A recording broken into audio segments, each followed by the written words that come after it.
పొరపాట్లు జరిగినాయి, పార్టీని స్ట్రాంగ్ చేయలేకపోయినాం, కసితో పనిచేయాలి, అందుకే ఓడం. బీఆర్ఎస్ వర్కింగ్ ప్రెసిడెంట్ కేటీఆర్ లోటుపాట్లు ఉన్నాయి, మాకు చేసింది ఏంటి కేటీఆర్ పై క్యాడర్ ఆగ్రహం అంటూ ఒకరిని చూస్తూ ఉన్నాం. సో దీనికి సంబంధించి ఒకసారి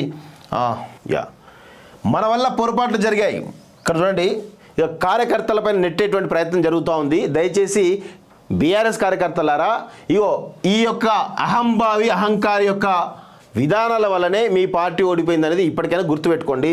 ఇక ఏమీ లేదు, ఈయన అహంభావి అహంకార మాటలు, దొందుడుకుతనము, ఇక మనుషులను పురుగులుగా చూసేటువంటి తత్వం. అంటే కనీసం ప్రతిపక్ష నాయకులు కానీ, ప్రజల్ని కానీ, లేకపోతే ఆఫీసర్లను కానీ కనీసం వాళ్ళకు విలువ ఇవ్వకుండా ఈరోజు ఆయన చేసినటువంటి అహంకారపు చేష్టలు ఏవైతేనో బీఆర్ఎస్ పార్టీని కొంప ముంచిన విషయాన్ని కూడా మనందరం కూడా గుర్తుపెట్టుకోవాలి. ఇక్కడ ఏం జరుగుతూ ఉంది? ఇక్కడ మన వల్ల పొరపాట్లు జరిగాయి, లోటుపాట్లు ఉన్నాయి, చేయాల్సిన పనులు చేయలేకపోయాం అని బీఆర్ఎస్ వర్కింగ్ ప్రెసిడెంట్ కేటీఆర్ అన్నారు. ప్రభుత్వంగా పనిచేశామని, కానీ అదే సమయంలో పార్టీని పడుకోబెట్టామని పేర్కొన్నారు. ప్రభుత్వంగా పనిచేశారు, ఆ ప్రభుత్వం ద్వారా వచ్చినటువంటి అధికారాన్ని మీరు అనుభవించారు, ఆర్థిక ప్రయోజనాలు మీరు అనుభవించారు, అనేక రకాలైన హోదాలు మీరు అనుభవించారు, ఇక ప్రతిదీ కూడా మీరు అనుభవించారు. కానీ కార్యకర్తలకు నాయకులకు చేసిందేమీ లేదు. ఈరోజు గ్రామాలలో కానీ ఎక్కడైనా కానీ బీఆర్ఎస్ పార్టీ లీడర్లు ఎవరైతే ఉన్నారో చాలా సంతోషంగా స్వేచ్ఛగా తిరుగుతూ ఉన్నారు. వాళ్ళు మాకు స్వేచ్ఛ వచ్చిందనేటువంటి కోణంలో మాట్లాడుతూ ఉన్నారు. వాస్తవం కూడా చాలా సంతోషంగా ఉన్నారు. మీ ప్రభుత్వం అయినందుకు మీ పార్టీ కార్యకర్తలే నాయకులే సంతోషంగా ఉన్నారంటే మీ పరిపాలన ఏ విధంగా ఉందో అర్థం చేసుకోవాలి.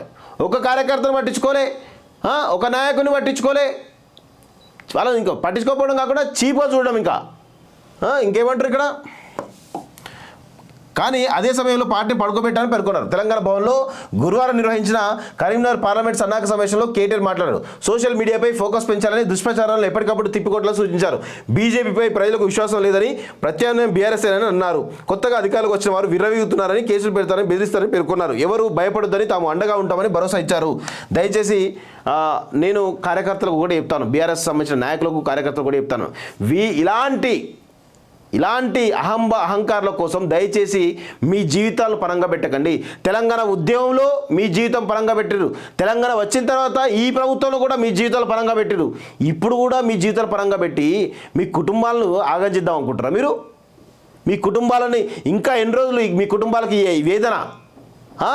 ఇంకా వీళ్ళ కోసం పని చేసుకుంటే జైలుకు పోతా అంటే ఇక మిమ్మల్ని కాపాడే నాదుడే ఉండడు.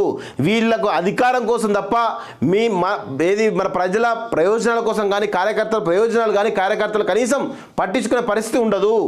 దయచేసి ఇలాంటి వాళ్ళ కోసం మీరు జైలుకి వెళ్ళి అలాంటి పార్టీల కోసం జైలుకి వెళ్తే మాత్రం ఇక మిమ్మల్ని ఎవడు కూడా కాపాడలేడు. ఇక మీకు బుద్ధి రాదు, మీకు సిగ్గు రాదు అనే విషయం కూడా అర్థమవుతా ఉంది వాస్తవంగా చెప్పాలంటే. అండగా ఉంటామని భరోసా ఇచ్చారు. అంటే ఇట్లా రెచ్చగొట్టాలి, మీరు కేసులు పెట్టుకోండి, ఏదైనా చేయండి, మేము అండగా ఉంటాం, చూసుకుంటామని చెప్పేసి చెప్పాలి. చెప్పి రెచ్చగొడతాడు, మీరు పోయి మొత్తం రేవంత్ రెడ్డి డౌన్ అనుకుంటా మళ్ళీ నినాదాలు ఇచ్చుకుంటా అరెస్ట్ అవుతారు. మళ్ళీ అరెస్ట్ అయితే జైలు పోయిన తర్వాత పట్టించుకునే పరిస్థితి ఉండదు. ఇంకా రిలీజ్ కండి, అయిపోయింది. మీరు 10 సంవత్సరాలు అధికారంలో ఉన్నారు, ఏం చేయలేదు, ఇంకా బుద్ధి లేకుండా వీళ్ళతో ఉంటా అంటే మీ కర్మ, మిమ్మల్ని ఎవడు కూడా కాపాడలేడు. ఇంకేమంటారు, గ్రామ స్థాయి నుంచి రాష్ట్ర స్థాయి వరకు సర్పంచ్ వరకు అన్ని పదవులు మనమే ఉన్నప్పటికీ మనోడు గెలవాలని కసితో పని చేయలేదని, అందుకే ఓడిపోయామన్నారు. ఎందుకు పని చేయలేదు అంటే మీ మీద ప్రేమ లేదు, అంటే ఆ విధంగా నీ పరిపాలన ఉందని, అంటే సొంత పార్టీ నాయకులు కార్యకర్తలే పని చేయలేదంటే మీరు ఎంత ఏ విధంగా వ్యతిరేకత ఉందో అర్థం చేసుకోవాలి.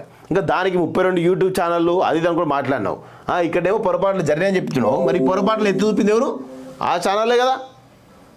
పొరపాట్లు జరిగి నువ్వే అంటావు, 32 ఛానల్ వల్ల నువ్వే అంటావు. అంటే ఒక విధానం లేనటువంటి దరిద్రుడి నువ్వని క్లియర్గా తెలిసిపోతా ఉంది వాస్తవంగా. తప్పులో సరిదిద్దుకుందామన్నారు. కరీంనగర్ పార్లమెంట్ సెగ్మెంట్లోని 7 అసెంబ్లీ స్థానాల్లో పోలైన ఓట్లు పరిశీలిస్తే ఇతర పార్టీల కన్నా మనమే ఆధిక్యంలో ఉన్నామన్నారు. ఓట్లు గంపగుత్తగా పడితే 5200 ఓట్లతో విజయం సాధిస్తామన్నారు. ప్రతి ఒక్కరూ ఒక్క బూత్లో 50 ఓట్లు ఎక్కువ వేస్తే 1,00,000 ఓట్లతో విజయం సాధిస్తామని ధీమా వ్యక్తం చేశారు. ప్రశ్నించే గొంతుగా వినోద్ కుమార్ గెలిపించుకోవాల్సిన బాధ్యత మనందరిపై ఉందన్నారు. కాగా సమావేశాన్ని ఎమ్మెల్యే హరీష్ రావు ప్రారంభించగా ఎంపీ కేకే మాజీ మంత్రులు పోచారం కడెన్స్ రేర్ ఎన్నికల సన్నద్ధపై పార్టీ స్ట్రాటజీని వివరించారు. ఎవరు ఉండరు ఆ పార్లమెంట్ తర్వాత, అందరు పీకుడే, రాసి పెట్టుకోండి. ఇక చూడండి, మాకు చేసింది ఏమిటి? కేటీఆర్పై క్యాడర్ ఆగ్రహం. పార్టీలో ఏండ్ల తరబడి పనిచేస్తున్నా మిమ్మల్ని గుర్తించలేదు, పూర్తిస్థాయి కమిటీలు వేయకుండా అధ్యక్షులతోనే కాలం గడిపారు. 10 ఏళ్లలో మాకు చేసింది ఏమిటి? ఇప్పుడు పార్టీ కోసం పనిచేయమంటే ఎలా అని party cadre BRS working president కేటీఆర్పై ఆగ్రహం వ్యక్తం చేసింది.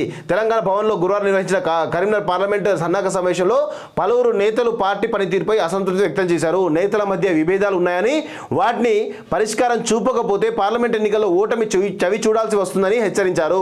అసెంబ్లీ ఫలితాలపై ఇప్పటికీ సమీక్షించలేదని, అలాంటప్పుడు పార్టీ పరిచయం ఎలా అవుతుందని ప్రశ్నించారు. సో ఈ చైతన్యం కావాలి. తెలంగాణ సమాజం మామూలు చైతన్యం కాదు. కాకపోతే ఈ బానిసత్వాన్ని నేర్పినటువంటి ఈ దొంగలు వీళ్ళు బానిసత్వాన్ని అలవాటు చేసి కొంతమందికి, పార్టీ క్యాడర్ పార్టీలో ఉన్న కొంతమందికి మాత్రమే, అందరికి కాదు, అలవాటు చేసి వాళ్ళను మీ చుట్టూ తిప్పుకుంటా ఉన్నారు. వాళ్ళ జీవితాలు నాశనం చేస్తూ ఉన్నారు. పార్టీలో ప్రతి కార్యకర్త సహకారం ఉంటేనే పార్లమెంట్ ఎన్నికలు. ఏం లేదండి, గుర్తుపెట్టుకోండి. వీళ్ళు తల కిందికి పెట్టి కాళ్ళు పైకి పెట్టిన కానీ ఒక్క సీట్ కంటే ఎక్కువ కూడా రాదు బీఆర్ఎస్ పార్టీకి. రాసి పెట్టుకోండి, ఒక్క సీట్ కంటే ఎక్కువ రాదు. అది ఫైట్ అంతా కూడా కాంగ్రెస్ వర్సెస్ బీజేపీ ఫైట్ ఉంటుంది తప్ప వేరే ఏది ఉండదని గుర్తుపెట్టుకోండి. ఇప్పటికైనా గతంలో జరిగినటువంటి 10 సంవత్సరాలు జరిగిన పొరపాట్లను బుద్ధి తెచ్చుకొని ఒళ్ళు దగ్గర పెట్టుకొని పనిచేయాలి. లేకపోతే ఇంకా ప్రజలు మిమ్మల్ని ఇంకా ఎక్కడ పంపాలో అక్కడ పంపిస్తారు. ఏదో తమాషాలు అనుకుంటారు మీరైతే.